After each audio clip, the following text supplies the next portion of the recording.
After my business trip, I went to pick up my daughter from school with great joy. Over. I found that people around me were pointing and whispering. Sensing something unusual, I subtly inquired and finally learned a truth from my daughter's classmates that I couldn't accept. Why precious daughter was spreading rumors at school that I was a homewrecker?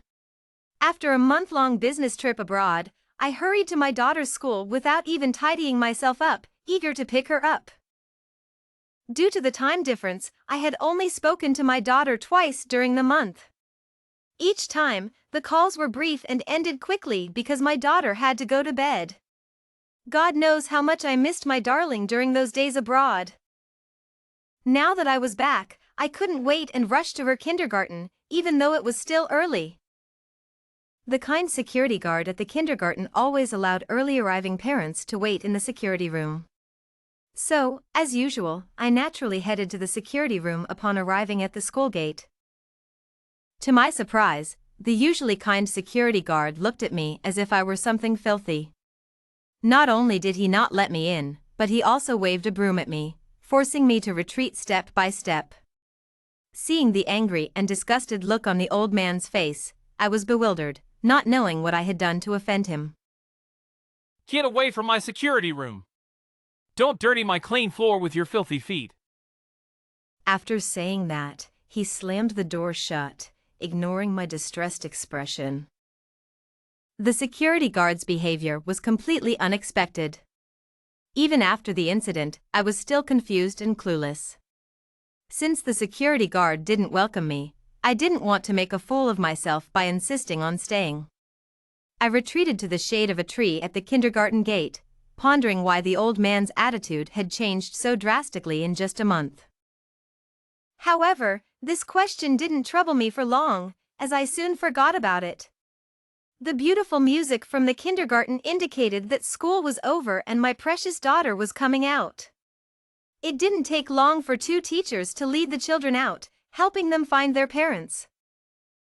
Seeing this, I couldn't control my long-held longing and eagerly fought for the best spot with other parents. I scanned the crowd, searching for my daughter. Successfully making my way to the front, I quickly spotted my daughter among the children.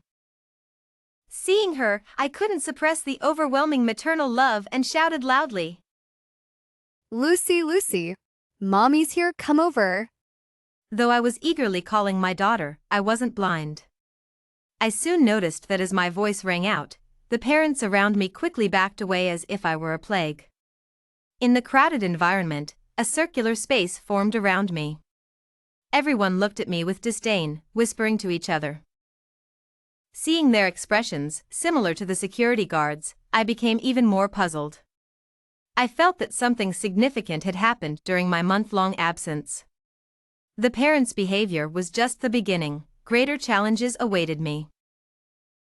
In the line, my daughter Lucy clearly heard my call, but instead of rushing to me, she quickly hid behind the teacher, peeking at me with a wary look, as if I were a stranger. Ma'am, please lower your voice. You're scaring the children. If you continue, we'll have to call the police. Emily, you know I didn't mean it. I was just too excited to see my daughter after such a long time and couldn't control myself. Sorry, there's no daughter of yours here. Emily, what do you mean? Isn't that my daughter? You know me, you can't have forgotten me in just a month, right? Indeed, I once thought you were the child's mother, but later I found out you were just a. Emily, you must be mistaken. No need to say more. Mr. John will come to pick up Lucy. Unless he arrives, we won't let the child go. After saying that, Emily returned to Jessica's side, and the two of them took Lucy to the security room. Clearly, Lucy was the child I carried for 10 months and gave birth to after much difficulty. Why did everyone now think we had no connection, and I had become a stranger? As I stood there, bewildered and feeling my worldview shatter, a familiar voice suddenly sounded behind me. Linda, you're back! Then, the man I had missed for so long quickly ran up, looking around. Seeing him, my long-held emotions burst like a dam, and tears uncontrollably fell to the ground. Michael! Why did you take so long? I rushed to Michael, hitting him with all my strength to vent my frustration. The man, initially stunned by the sudden attack, quickly became furious and was about to retaliate. Honey, why did you take so long? I hugged Michael tightly, staring at his face, and didn't miss the fleeting panic in his eyes and his unusually stiff body. Why did you come back so suddenly this time? You should have told me in advance so I could pick you up. His dry questioning made a seed of suspicion sprout in my heart, growing rapidly. After nearly 10 years of marriage, I knew him too well. Just from his actions and tone, I could tell if he was hiding something or doing something shady. Wife, maybe it's because you've been away for too long that Lucy feels distant from you. If you spend more time with her at home, you'll surely reconnect. Michael's voice lacked confidence. I instantly understood that Lucy's distant behavior towards me had something to do with him.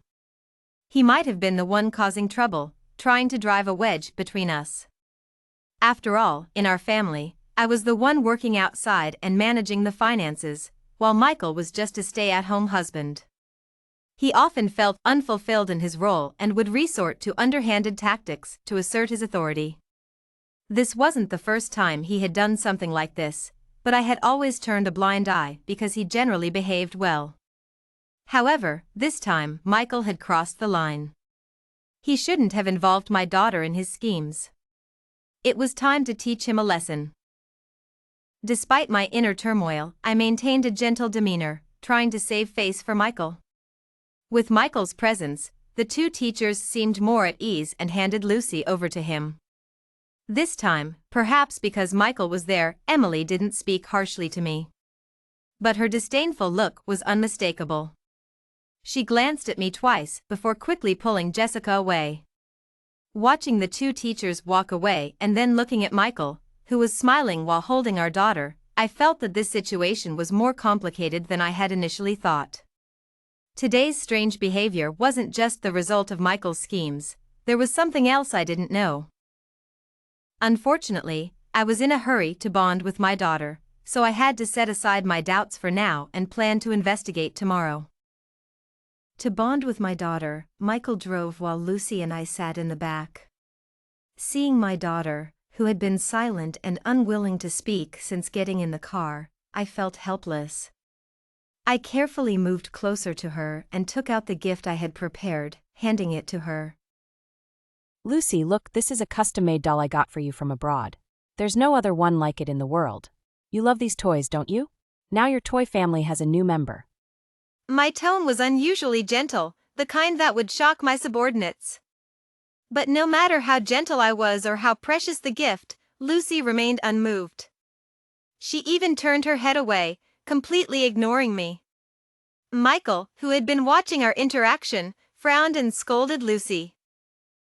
Lucy, what are you doing? That's your mom. How can you ignore her? Michael's words only made things worse. Lucy turned and glared at me, shouting. No, she's not my mom. My mom is Anna. In the crowded environment, encouraged by his grandmother and prompted by my questioning, the child hesitantly described what had happened to my daughter Lucy recently. During your absence, Michael brought a woman home every day. She was young and very beautiful. She indulged Lucy's every whim, buying her cola and ice cream whenever she asked. They played games until late at night. And then? Lucy started to like her more and more. Eventually, she called the woman Mom. I see. Ironically, I, who carried her for 10 months, became the one my daughter didn't recognize. They told Lucy that you were a homewrecker and that you used improper means to steal her place as Michael's wife. They said you pretended to be her mom. The reason I didn't give Lucy ice cream or fast food was because I was the stepmother. Under the woman's influence and Michael's acquiescence, Lucy spread the idea at school. Thank you, child. You've helped me a lot. I patted the child's chubby face, gave him 2 candies, and watched them leave. Only when the child's figure disappeared did my gentle expression turn icy cold. Michael, you're something else. Infidelity and slander, I can tolerate those. But misleading an innocent child, leading my daughter astray. I will make you pay for this. Determined, I extinguished any remaining feelings for Michael and reverted to the ruthless businesswoman I was. Over the years, my gentleness at home probably made Michael forget how destitute he once was and who the real head of the household was. It was time for him to witness my thunderous methods. Someone like him couldn't have high standards, and the woman he was involved with couldn't be much better. Anna wasn't a respectable woman, she was a professional homewrecker, targeting men who were down on their luck. From the information I gathered, Michael was her 7th target. Michael, the fool, actually believed Anna was with him because of his charm. What an idiot! Of course, I'm an idiot too, for ever being interested in such a man. After a self-deprecating laugh, I composed myself, quickly pushed open the glass door, and walked into the cafe, sitting across from Anna. If I were dealing with a woman who truly had feelings for Michael, it would take more effort. But dealing with someone like Anna, who was in it for the money, was much simpler. Anna clearly knew who I was and why I was there. She wasn't the least bit afraid, calmly staring at me, waiting for me to speak. Seeing her confident demeanor, I smiled. All right, I had underestimated her, she was quite capable. Not wanting to waste time, I immediately took out a check for $2 million and placed it in front of her. Looking directly into Anna's eyes, I said, This is $2 million. If you agree to work for me, it's yours. Don't hesitate or try to negotiate. You know you won't get this much from Michael. After all, Michael was still living off me. Anna, who had initially wanted to say something, fell silent at my straightforward offer. After a moment, she smiled, quickly took the check, and leaned in close to me, saying, Sarah, I'm willing to do anything for you. Good! Giving Anna a large sum of money wasn't because I was afraid. 2 insignificant people weren't worth my worry. I spent so much to ensure Michael would fall into a deep abyss. He had enjoyed years of comfort at my expense. It was time for him to remember his miserable past. I had a big surprise prepared for him.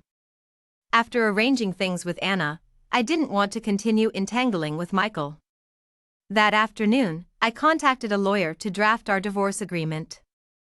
I had to thank Anna for her contribution. She was indeed a professional, keeping all the evidence while being affectionate with Michael. She had intended to use it to threaten Michael, but now it was a bonus for the $2 million I gave her. With this evidence and our prenuptial agreement, I could ensure Michael left with nothing. With the evidence and agreement ready, I planned to resolve this matter before my daughter got out of school. My precious daughter should remain pure and untainted. She didn't need to know about her father's disgraceful behavior. When I called Michael back, he was playing cards with his equally unsuccessful friends. Upon hearing my order, he rushed back like a lapdog, amidst the laughter of his friends. Entering the house, Michael maintained his usual tone, whining to me. Wife, why did you come back suddenly? I was just with my friends. Get over here! My expression and tone were icy. Michael, who was good at reading people, immediately sensed my bad mood and panicked, quickly apologizing. But I didn't want to hear his disgusting voice. Before he could speak, I threw the evidence and divorce agreement in his face. NBSV, NBSV, NBSV, NBSV, 07. Linda confronted Michael with a stern demeanor, holding the divorce agreement in her hand. No need to explain. I've investigated everything. All you need to do is sign the agreement, and then we can go get the divorce while there's still time. Wife, what happened? No, it's not like that. Wife, listen to me. At this point, what is there to argue about? The evidence is right here, it doesn't lie. While there's still some sentiment between us, don't make me take drastic measures. You know what I'm capable of. Dealing with Michael required swift action, otherwise, it would drag on endlessly. Seeing Linda's firm attitude and the overwhelming evidence, Michael knew he couldn't turn things around. He slumped to the ground, full of regret. It's all my fault. If only I had been more careful. Humph. More careful? He still didn't realize his mistake. After a few minutes of silence and digestion, Michael adjusted his mindset. He quickly got up, picked up the pen, and signed his name on the divorce agreement. He wasn't foolish, he knew that agreeing to the divorce now would give him a better future. If he insisted on fighting, he would face a living nightmare. I've signed. Let's not waste time. Let's go get the divorce certificate now. We've been married for so many years. Although I've enjoyed some good times, I've also felt stifled. Now that we're divorced, I feel relieved. I no longer have to live a life of submission. Seeing his relaxed demeanor, one might think he was the one who initiated the divorce. After his remarks, Michael quickly left, heading to the civil affairs office. Watching his departing figure, I couldn't help but sneer. He was still so arrogant because of the assets he had secretly transferred. But soon, I would make him face reality. What's not yours, you can't forcefully take. Since the divorce preparations were complete, the process went quickly. Within 10 minutes at the civil affairs office, they each received a new certificate. This document signified that Michael and Linda were no longer connected and were now strangers. A divorced man was different. Michael immediately became arrogant, shedding his former timidity. He was straightforward, not even returning home to pack his things. He didn't even want the car, opting to take a taxi instead. Watching the taxi drive away and Michael's haughty demeanor, Linda coldly laughed and took out her phone to dial a recently saved number. Once connected. Anna, I've divorced Michael. The next steps are up to you. Don't worry, Linda. I'll take good care of it for you. In this situation, Linda trusted Anna. Though her work wasn't glamorous, as a woman, she despised men like Michael. Now, she had the chance to both earn money and seek revenge, which made her happy. All right, thank you. You thought I wouldn't prepare for something like this, didn't you? Michael was indeed quite cunning. Even when our marriage was stable and our relationship sweet, he had already prepared an escape plan. He had transferred a large amount of money early on, putting it under other people's names. We'll get that money back, don't you worry. These funds couldn't be traced through legal means alone. I had to use some clever tactics to retrieve them.